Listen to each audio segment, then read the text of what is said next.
हाँ जी, तो पेपर 4 के बारे में बात कर लेते हैं अपन। टारगेट बैच इसका नाम है।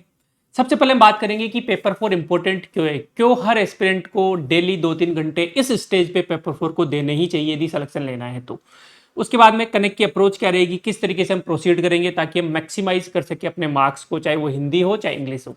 फिर टीम के बारे में बात करेंगे, कौन टीचर होंगे, हिंदी कौन पढ़ाएगा, इंग्लिश कौन पढ़ाएगा, कंटेंट कौन बनाएगा, ऐसे की क्लासेस किस तरीके से क्या होगी, कंटेंट कैसा होगा, ये सारी बातें अपन करेंगे।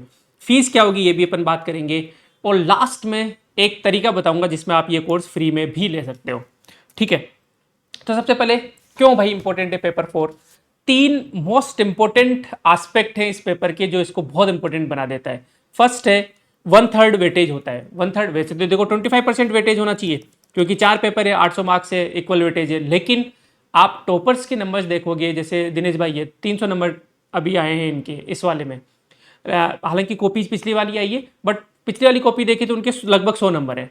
तो 1/3 नंबर आपके पेपर 4 में आ रहे हैं, मतलब इसका वेटेज सिलेक्शन में बाकी पेपर से ज्यादा है। तो ये इसको इंपॉर्टेंट बना देता है, इसको नहीं छोड़ना है, इसको इग्नोर नहीं करना है। दूसरा है प्रोपोर्शनल है आपकी मेहनत के इसमें मार्क्स। जैसे फॉर एग्जांपल हो सकता है जैसे पबेड में आपने बहुत मेहनत की हो, आपने ऑप्शनल लेवल का पढ़ लिया तो भी आपके मार्क्स नहीं है, बिल्कुल पॉसिबल है। ठीक है, उसके अलावा बाकी में जैसे राजस्थान हिस्ट्री वगैरह में रैंडम क्वेश्चंस आ सकते हैं। लेकिन पेपर 4 में ऑलमोस्ट पेपर आउट होता है। ग्रामर को छोड़ दो तो ग्रामर में भी अपने को पता है कि कैसे कैसे क्वेश्चन आएंगे। कुछ लोकोक्ति मुहावरे वगैरह को छोड़ दो जो कि रैंडम आते हैं, बाकी पेपर लगभग आउट होता है। आपको पता है कि एक पत्र आएगा, एक परिपत्र आएगा, रिपोर्ट आएगी, लेटर आएगा, एक कंप्रेंशन आएगा, प्रेसी आएगा, इस तरीके से पल्लवन आएगा। इस तरीके का आपको सारी चीजें पहले से ही पता होती है। जब आपको पता है तो आपको बस उसमें एक्सेल करना है। ठीक है, बाकी में ऐसा नहीं है। बाकी में हो सकता है कि भाई आपको क्वेश्चंस नहीं पता, क्वेश्चंस कैसे आ जाए नहीं पता अपने को। तो इसमें आप जैसे पल्लवन है, पल्लवन में आपके मान लो 2 नंबर आ रहे हैं 10 में से। अब 2 को आप 4 ले जा सकते हो, 5 ले जा सकते हो, ये आपके ऊपर है, आपकी मेहनत के ऊपर है। तो इसमें राइट डायरेक्शन में तैयारी हो, गाइडेंस अच्छी हो आपकी और मेहनत आपकी हो ना, तो इसमें मार्क्स लाने पॉसिबल है सीधे सीधे। और सोर्सेज लिमिटेड है। ऑथेंटिक्स बुक चल रहा है जीएस में, जैसे पबेड में वो ऑथेंटिक बुक्स में इग्नू में जाओगे तो 64% तो इग्नू की किताबें है, कितना क्या पढ़ लोगे। तो वो वाली दिक्कत होती है। हम कोचिंग वालों को भी दिक्कत होती है कि भाई नोट्स कितना बल्कि करे क्या करे। लेकिन यहाँ पे 2-3 लिमिटेड किताबें हैं, नोट्स है, ग्रामर वगैरह। ग्रामर का थोड़ा बहुत रैंडम चले जाता है, उस पर अपने को ध्यान नहीं देना है, जितना आता है उतना करना है। बाकी most of the sources are fixed. Simple सी बात है, आपको फिक्स लिमिटेड सोर्सेज ही करने हैं इसमें, और बाकी प्रैक्टिस से आपको एक्सेल करना है। इसीलिए इस टारगेट बेस में प्रैक्टिस पे विशेष ध्यान दिया गया है। ठीक है, 95% of the aspirant, 90 to 95% of the aspirant जो एग्जाम हॉल से बाहर निकलते हैं मेन से, आप अपने सीनियर से पूछ लेना, आप सेलेक्टेड कैंडिडेट से पूछ लेना, इंटरव्यू दिए हुए कैंडिडेट से पूछ लेना, कोई ये नहीं बोलते कि यार काश पेपर 1 में और अच्छी तैयारी होती। बहुत कम लोग बोलते हैं ऐसा कि काश यार मैं एथिक्स और अच्छे से पढ़ के जाता। बहुत कम लोग बोलते हैं। लेकिन 90-95% एस्पिरेंट्स को बाहर आके यही फील होता है कि यार पेपर 4 को इग्नोर नहीं करना होता, पेपर 4 थोड़ा और मैं मेहनत कर लेता ना, क्योंकि यहाँ पे शॉर्ट नंबर आते हैं। तो ये जो कास्ट वाली जो फीलिंग है ना, ये अपने को 3 महीने में खत्म करना है कि नेक्स्ट 3 महीने पेपर 4 को टाइम देके वो कास्ट नहीं रहे अपने। ठीक है, तो मोटा मोटा प्लान क्या है भाई इसके लिए। मई में लॉन्च है, 11 मई से अपनी क्लासेस चालू हो जाएगी, मतलब आज से डेमो चालू है, 3 दिन डेमो है, आप आ सकते हो। CC2 में अपना डेमो होगा ऑफलाइन, और ऑनलाइन अपने एप्लीकेशन पे हो गया होगा। 11 तारीख से इसकी क्लासेस चालू है, 12 तारीख से इसकी DPP, मतलब आज क्लास होगी तो उसका जो प्रैक्टिस क्वेश्चन है वो कल आपसे पूछे जाएंगे टेलीग्राम पे डेली। ठीक है, और मोटा मोटा है कि 8 अगस्त तक, मतलब 3 महीने में, लगभग 3 महीने, 90 डेज प्रोग्राम है ये। 90 दिन में आपकी हिंदी इंग्लिश कंप्लीट कर दे, प्लस ऐसे ऐसे भी कंप्लीट कर दे अपन। ठीक है, हर वीक एक ऐसे आपको पूछा जाएगा, इस तरीके से प्लान है। अब वैकेंसी मान लो, अपन मान के चलते कि भाई अक्टूबर में प्रीलिम्स हो जाए, जैसे बातें चल रही है, हालांकि इस साल प्रीलिम्स होने की बहुत चांस है। अब अक्टूबर में प्रीलिम्स की बातें चल रही है, तो अपन फिर यहाँ पे इसको अगस्त में ही खत्म कर देंगे। फिर अपने 6 सेक्शनल टेस्ट यहाँ पे हो गए अपने कंप्लीट, और अपन जो फुल लेंथ टेस्ट है वो बाद में दे लेंगे। इसमें टोटल 10 टेस्ट है अलग से पेपर 4 की, जिसमें 6 सेक्शनल है और 4 फुल लेंथ है। अब कैसे प्रोसीड करेंगे एक बार ये बता देता हूं मैं आपको। जैसे अरविंद सर से 2-3 दिन पहले हम लोग बैठे, टीम वाले बैठे कि सर कैसे कैसे प्रोसीड करोगे, तो रैंडम नहीं जाएंगे। सर ने पूरा आउटलाइन दिया कि भाई इतने लेक्चर्स होंगे, लगभग 65-66 लेक्चर्स होंगे 90 दिन के अंदर, क्योंकि सैटरडे और संडे हम 2 दिन बफर डे रख रहे हैं, छुट्टी रख रहे हैं, ताकि आपका बैकलॉग हो, मान लो आप जॉब में हो या फिर बाकी तैयारी कर रहे हो, तो आपका बैकलॉग हो वो कंप्लीट हो जाए, आप 2 दिन में निपटा दो चीजों को। तो लगभग 65-70 क्लासेस होगी। ठीक है, अब कौन सी क्लास ज्यादा होगी ये भी हमने अच्छे से डिसाइड किया कि भाई ट्रांसलेशन है, ट्रांसलेशन की सब ज्यादा क्लासेज है 15। इसके 2 रीजन है। पहला तो डायरेक्टली इसका कंट्रीब्यूशन ज्यादा है कि 20 नंबर का ट्रांसलेशन आता है, हिंदी टू इंग्लिश 10 का और इंग्लिश टू हिंदी 10 का। तो 20 नंबर तो यही हो गए। दूसरा, आप जो भी चीजें बाकी करोगे, चाहे आप कंप्रेंशन लिखोगे, प्रेसी लिखोगे, एक मिनट, हाँ, कंप्रेंशन लिखोगे, प्रेसी लिखोगे, एलिब्रेशन लेटर रिपोर्ट, इसमें क्योंकि हम सब हिंदी भाषी है, राजस्थानी भाषी है, हम जो भी सोचते हैं हमारे मन में, दिमाग में, वो हिंदी और राजस्थानी में सोचते हैं। अब उसको आपको माइंड में ट्रांसलेट करना होता है, तब जाके ट्रांसलेशन या फिर ये जो कॉम्प्रेंशन पार्ट है उसमें अच्छे मार्क्स आते हैं। इसलिए ट्रांसलेशन बहुत इंपॉर्टेंट होता है, तो इसलिए इसकी सब ज्यादा क्लासेज रखी है। टेंस अपने सिलेबस से हटा दिया गया है, लेकिन ट्रांसलेशन के लिए टेंस तो बहुत जरूरी है। जब आपको टेंस ही नहीं पता तो आप कैसे इसको, सेंटेंसेस को ट्रांसलेट कर पाओगे? तो ये सब चीजें जरूरी है। तो we will focus on all these things, और सब कुछ प्लान्ड है, मतलब ऐसे साइंटिफिकली हमने कि भाई इस लेक्चर में इतने टाइम हमें देना है, तो इस तरीके से। और डेली वोकेब तो आपको डेली करनी ही पड़ेगी, आपको याद करना पड़ेगा। जैसे आपके हिंदी में लोकोक्ति मुहावरे होते हैं, वैसे यहाँ पे वोकेब होती है। तो इस तरीके का मोटा मोटा इंग्लिश का प्लान है। हिंदी का प्लान अपन सिलेबस के हिसाब से चलेंगे। हिंदी वाले सर ने कहा कि, हिंदी वाले सर बहुत मेहनती है, वो बोला कि मैं एक एक बच्चे का आंसर चेक कर दूंगा ऑनलाइन ऑफलाइन, ठीक है। डेली प्रैक्टिस प्रॉब्लम्स होगी इसमें, जैसे 1577 का ये अपना ग्रुप बना हुआ है पेड बच्चों का, तो इसमें जैसे एक बार तो खत्म हो चुका मार्च में, जो जनवरी वाला बेच था ना अपना रीपा वाला, वो खत्म हो चुका। तो जैसे 26 जनवरी से चालू हुआ था, 26 जनवरी को पेपर 4 डीपीपी इसमें 89 बच्चों ने सबमिट कर दिया। अब पहले चेकिंग का सिस्टम नहीं था, अब जो टॉप 10-20 लोग हैं उनका चेक भी कर देंगे, ताकि कंपटीशन बना रहे, ताकि आपका मोटिवेशन बना रहे कि यार जल्दी मैं सबमिट करूंगा तो मेरी कॉपी चेक हो जाएगी। आज हो सकता है एक्स का नंबर आ गया, कल वाई का नंबर आ जाएगा, परसों जेड का नंबर आ जाएगा, और पीयर रिव्यू तो आप कर ही सकते हो, ठीक है। दूसरा है, जैसे अब फिर धीरे धीरे दिक्कत इसमें होती है कि जैसे देखो निवासी लोगों ने किया, फिर 75 पे आ गए, फिर 71 पे आ गए, ऐसे करते करते लास्ट दिन तक आते आते सिर्फ 3-4 बच्चे रहते हैं जो कि सबमिट करते हैं। आप आज इस प्रोग्राम को ज्वाइन कर रहे हो, यदि आप 10,000 रुपए पे कर रहे हो, तो आपको खुद से कसम खानी है कि मैं लास्ट तक जाऊंगा या जाऊंगी, कुछ भी हो जाए भले ही। हाँ, ये हो सकता है कि 1-2 दिन डिले हो जाए, कभी मान लो हेल्थ का इश्यू आ गया, फैमिली इश्यू आ गए, दूसरे एग्जाम आ गए, तो हो सकता है कि जैसे 26 जनवरी वाली चीज आप 31 जनवरी को कर रहे हो या 30 जनवरी को कर रहे हो, ठीक है।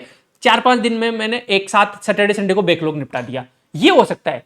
जरूरी नहीं कि आप कोचिंग के हिसाब से लो, लेकिन करना है हमेशा, इसमें सबमिट करना है। अब मैं एक मस्त चीज भी बताऊंगा कि यदि आप पूरा सबमिट करते हो तो क्या होगा, ठीक है। उसके अलावा हम आरपीसी की कॉपी जैसे हम जीएस 1, 2, 3 में करेंगे, वैसे ही पेपर 4 में भी रिव्यू की जाएगी। अलग अलग टॉपर्स की कॉपीज होती है, जैसे मैं आपको बता देता हूं, देखो आपको वहां पे दिख भी रहा होगा स्क्रीन पे।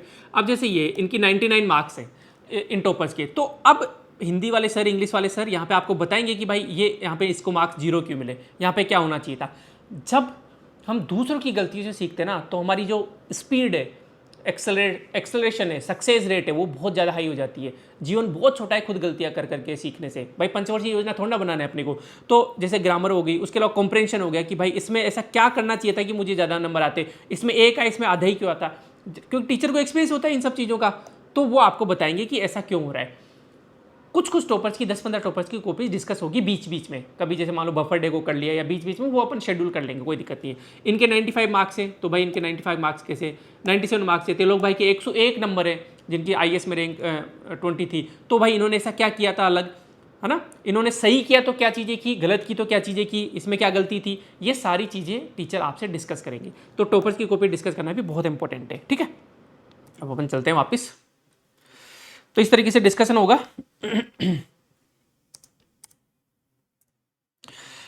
ये वाला वीडियो आपने देख ही लिया होगा, यूट्यूब पे पड़ा हुआ है, अभी 3 दिन पहले डाला था, नहीं देखा तो आप जाके देख लो किस तरीके से जो ब्रिजवासी सर हैं वो आप जब ऑनलाइन सबमिट करोगे तो कैसे आपकी गलतियों को वहां पे इंगित कर देंगे, ठीक है।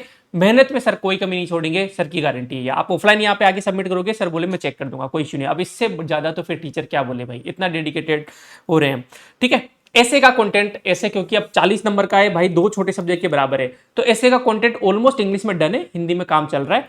ऐसे के 2 टाइप के कंटेंट हम आपको देंगे, इमीडिएट नहीं होगा, 1 महीना लगेगा लगभग उसको सही करने में। तो ऐसे के 2 टाइप के कंटेंट कौन कौन से मैं आपको बता देता हूँ। देखो, पहला कंटेंट तो होगा वीआईपी वाला, वैल्यू इंडेक्शन वाला, कि आपको जैसे मान लो कोई विमन पे ऐसे है, तो भाई आपके पास मसाला तो होना चाहिए ना ऐसे लिखने के लिए। तो विमन पे जो ऐसे है, एक मिनट मैं इसका कलर चेंज कर लेता हूँ, ठीक है। तो विमन पे ऐसे पे आपको कुछ जैसे प्रस्तावना आप क्या लिख सकते हो ऐसे के अंदर, क्या नाम है, एनेक्डोट लिख सकते हो क्या, कोई कहानी लिख सकते हो क्या, कोई घटना लिख सकते हो क्या राजस्थान की, इस तरीके से उदाहरण लिख सकते हो क्या, ठीक है। ऐसे के विस्तार में कैसी किसी क्या चीज़ें होगी, अलग अलग अप्रोच आप वो कर सकते हो। नया पैरा शुरू करने के लिए लाइनें, है ना, जो कनेक्टिंग जो हम बोलते हैं लाइन्स होती हैं, चाहे इंग्लिश में हो चाहे हिंदी में, वो कैसे कैसे कर सकते हैं। इस तरीके का कंटेंट हम ऐसे में बना रहे हैं। महिलाओं पे फिर देखो प्रस्तावना, उद्धरण कौन कौन से हो सकते हैं, है ना, दोहे कौन कौन से हो सकते हैं महिलाओं से रिलेटेड, बेटी को तिनकोक में मार रहा संसार, ऐसे में कैसे मने राखी का त्यौहार। अब ये जब आप करते हो ना अपने ऐसे के अंदर, तो बाकी लोगों से आप डिफरेंट करते हो। आप जीएस वाली चीजें भर के आ जाओगे ना प्योर, तो आपको ज्यादा मार्क्स नहीं मिलेंगे। आपको अपना कुछ करना पड़ेगा वहां पे, ठीक है। नारी को अबला समझ मत कर भारी भूल, नारी संसार में जीवन का है मूल। ये मतलब ऐसा नहीं कि सारी कहीं से उठा लिया है, कुछ कुछ टीम ने खुद से भी सोच के बनाए हैं ताकि आपका ओरिजिनल कंटेंट रहे, ठीक है। तो ये सब आपको मिल जाएंगे, हिंदी में मिल जाएंगे, इंग्लिश में मिल जाएंगे, क्योंकि अब दोनों मीडियम में आप ऐसे लिख सकते हो। उसके अलावा ऐसे की पूरी, ये तो हो गया आपका मसाला वाली चीज़, इसमें तो पूरे ऐसे नहीं है। एक ऐसे की पूरी बुक भी आएगी अपनी की हेल्थ है, हेल्थ में आप कोड्स कीवर्ड्स ये यूज कर सकते हो, इंट्रोडक्शन ये यूज कर सकते हो, लेकिन एक मिनट, हाँ, लेकिन देखो यहाँ पे पैराग्राफ्स भी है। थेसिस ये हो गया, बॉडी में ये वाला फर्स्ट पैराग्राफ हो गया, इसकी कनेक्टिंग लाइन ये हो गई, ठीक है, और एडिशनल इन्फॉर्मेशन ये हो गई, और उसके बाद में नेक्स्ट पैराग्राफ ये हो गया। तो इस तरीके से एक तो हम आपको मसाला दे रहे, दूसरा अलग अलग पैराग्राफ्स को कनेक्ट कैसे किया जाता है वो पूरा आपको दे रहे कि हेल्थ पे कोई भी ऐसे आ जाए, कैसे भी घुमा के आ जाए, आपके पास इनफ कंटेंट होगा लिखने के लिए, आपके अच्छे मार्क्स आएंगे। तो ऐसे कि इस प्रकार से दो हम आपको in the coming future content देंगे। भाई सब ओरिजिनल काम होता है, कॉपी पेस्ट का यहाँ पे कोई दूर दूर तक नाता नहीं है। मैं टीम को स्ट्रिक्टली इंश्योर करता हूँ कि भाई आप पहले ओरिजिनल सोचो, पीवाईक्यू देखो, सिलेबस देखो, टॉपर्स की कॉपीज देखो, उससे क्या निकल के आ रहा है। देखो मैं एक चीज़ बताता हूँ आपको, ऐसे के कंटेंट से पहले हमने, ठीक है, ये पूरी क्लासेस ली थी मैंने, 2 क्लासेस ली थी, हालांकि अभी पूरी क्लासेस का वो आएगा, सीरीज आएगी, ठीक है, महेंद्र सर लेंगे उनको। तो ये देखो यहाँ पे यूपी, क्योंकि अब ऐसे 650 मार्क्स वर्ड्स का हो गया, यूपीएससी की तरह लिखना पड़ेगा। तो Ayushi Bansal ma'am UPSC rank 7 है, उन्होंने ये ब्रेन स्टॉर्मिंग में क्या क्या किया था, इन्होंने देखो ये बॉडी में क्या क्या डायमेंशन है वो लिखे, कंक्लूजन में इन्होंने लिखा, यहाँ पे है ना, ये इनकी कॉपी से पता लगता है कि कैसे सोचते हैं टॉपर्स। फिर इसकी मदद से हमने ऐसे की बुक बनाई है कि एक बच्चा जब ये सोचेगा कि यार ये वाला ऐसे है ना, इसमें बॉडी में कौन कौन से डायमेंशन है, तो हमारे ऐसे की बुक में डायमेंशन पड़े होने चाहिए ताकि आपका आधा काम आसान हो जाए। तो बिल्कुल रिसर्च करके, वही कॉपी पेस्ट का कोई मामला ही नहीं है यहाँ तो, ठीक है, इसमें कोई ज्यादा बात करने का मतलब भी नहीं है। दूसरा एनेक्डोट्स, दोहा, कोट्स, किस तरीके से आप किसी विमन के ऐसे में यूज कर सकते हो, उसकी क्लासेस भी आपकी होगी। मोस्ट प्रोबेबली महेंद्र सर लेंगे, मैं भी साथ में होऊंगा, ठीक है। ये हो गया साहब अपना, और क्या बताना है बताओ इसमें पेपर 4 में। हाँ, टीम के बारे में मैंने बता दिया। अरविंद सर आपको इंग्लिश पढ़ाएंगे, 15 साल से ऊपर एक्सपीरियंस है। ब्रजवाज सर को 15 साल से ऊपर का एक्सपीरियंस है। सरिता मैम जो इस बार सेलेक्ट हुई है वो कंटेंट का काम देखते हैं पेपर 4 का पूरा। महेंद्र सर आपको ऐसे का बुक बना रहे हैं और ऐसे पढ़ाएंगे आपको इन द कमिंग फ्यूचर, और इन सबके साथ मैं रहूंगा। और क्रिप्टोन सर पूरा आपका मैनेज करेंगे कि कब क्या होगा कैसे होगा, ठीक है। तो इस तरीके से चीजें हो जाएगी। मेरा पेपर 4 में एक्सपर्टाइज नहीं है, मुझे पेपर 4 आता भी नहीं है, देखो कभी जीवन में पढ़ाई नहीं की, तो मैं फालतू में टांग नहीं अड़ाऊंगा। हाँ, ऐसे में मेरे यूपीएससी में अच्छे मार्क्स थे तो मैं ऐसे में इनपुट जरूर दे दूंगा आपको क्लासेज वगैरह में, ये गारंटी इंप्रूवमेंट आपका होगा ही होगा, और ऐसे 40 नंबर का है, ठीक है। अरविंद सर का जैसे ये थंबनेल क्या टेस्टिमोनियल्स वगैरह आप पढ़ सकते हो, फैकल्टी में कोई दिक्कत नहीं आएगी आपको, ये मेरी गारंटी है। से ईमानदारी से कहूँ तो सर आरएस में इंग्लिश के पर्याय, आरएस में इसमें कम से कम समय में कैसे मार्क्स लाने, ये टेक्निक सर के पास है। सर के पास आने से पहले मेरे इंग्लिश में 2018 मेंस में 16 मार्क्स थे, जबकि 21 मेंस में मेरे 30+ मार्क्स आए। तो ये जो बढ़ा है ना, मतलब जैसे मान लो आप अभी 50-60 नंबर पे हो, इस 50-60 को मैं ये नहीं बोलूंगा कि आप 150 ले आओगे, 120 ले आओगे, इस 50-60 को 80-90 कैसे लाना है, ये अपने को जो 30 नंबर का जो गैप है ना, ये फिल करना है अगले 3 महीने में। यार 3 महीने में यदि 30 नंबर आप ज्यादा लाते हो तो मतलब नया पार हो जाएगी। तो ये टेस्टिमोनियल्स वगैरह आप पढ़ लेना। अब सर की खुद से तो क्या ही बढ़ाई करें हम अपने टीचर्स की। फीस का है, ऑफलाइन का 10,000 है और ऑनलाइन का 7,000 रुपये है, ठीक है। इसमें कोई डिस्काउंट वगैरह नहीं है। हाँ, यहाँ पे मैं 9,999 भी लिख सकता था, लेकिन मैं नहीं लिखा, नहीं लिखूंगा, मैं 10,000 ही लिखूंगा, क्योंकि इससे लगता है कि हाँ 9,000 के आसपास है। आपको फील होना चाहिए कि आपके जेब से 10,000 रुपये जा रहे हैं, तब जाके आप 3 महीने आंसर राइटिंग करोगे, डेली करोगे, क्लासेज अटेम्प्ट करोगे, डेली सबमिट करोगे, तब जाके इंप्रूवमेंट आएगा आप में, ठीक है। तो ये फील होना चाहिए कि आप पैसा दे रहे हो। हाँ, फीस रिफंड का सिंपल सा बात है। फीस रिफंड का मतलब आप फीस पूरी वापस कैसे ले सकते हो, यदि आपने 90 दिन आंसर राइटिंग है, 90 दिन भी नहीं है क्योंकि इसमें 2 दिन तो बफर है, तो 90 दिन भी नहीं है, लगभग 65 दिन है।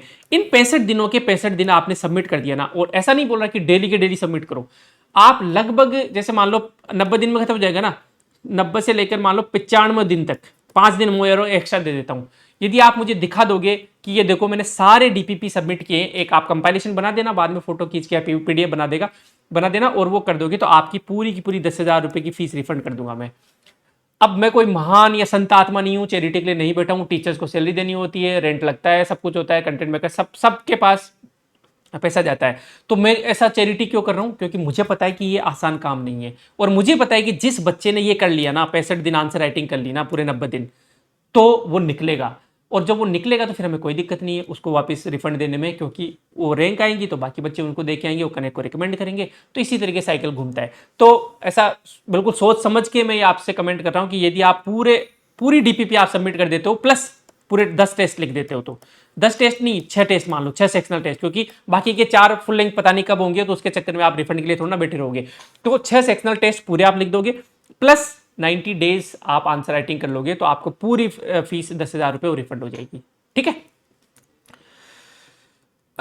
वैलिडिटी वगैरह, वैलिडिटी कोई इशू नहीं है। जो मेंस आ रहा है ना नेक्स्ट तक, तब तक आपका हाथ पकड़े रखेंगे हम। हाँ, टेस्ट सीरीज यदि हम बाद में लॉन्च करेंगे, ये लिखने के बाद में आप दो, तो उसके पैसे आपके जरूर लग सकते हैं, क्योंकि टेस्ट में हमारे को चेक करने वाले को पैसे एक्स्ट्रा देने पड़ते हैं। बट ये वाला जो कोर्स है 10,000 रुपये का, ये मेंस तक वैलिड है। ये जो आज कोर्स लॉन्च कर रहा हूँ मैं 11 मई को, ये मेंस तक वैलिड है। रिकॉर्डेड लाइव ले लो, लाइव नहीं तो रिकॉर्डेड आपके पास पड़ा रहेगा, कोई इशू नहीं है।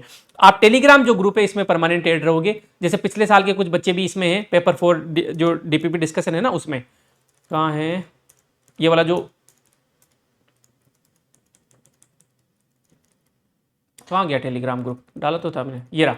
तो इसमें जैसे 1577 है, तो इसमें कुछ पिछले कोर्स के भी है। तो जैसे आप इसमें ऐड हो जाओगे तो आगे अलग कभी कोर्स लॉन्च होगा तो ये इससे आपको नहीं निकालेंगे, ताकि आपकी डीपीपी आपकी आगे भी होती रहे। जैसे मान लो अभी जनवरी वाला बेच था, जनवरी बेच में 300-400 बच्चे थे, 300-400 बच्चों में से कुछ ने हो सकता है नहीं किया वो पूरा, तो अब उनको इस वाले बेच में भी मौका दिया जा रहा है इसमें डीपीपी लिखने के लिए। तो डीपीपी वाले ग्रुप में आप हमेशा एक्सेसिबल रहोगे। ठीक है।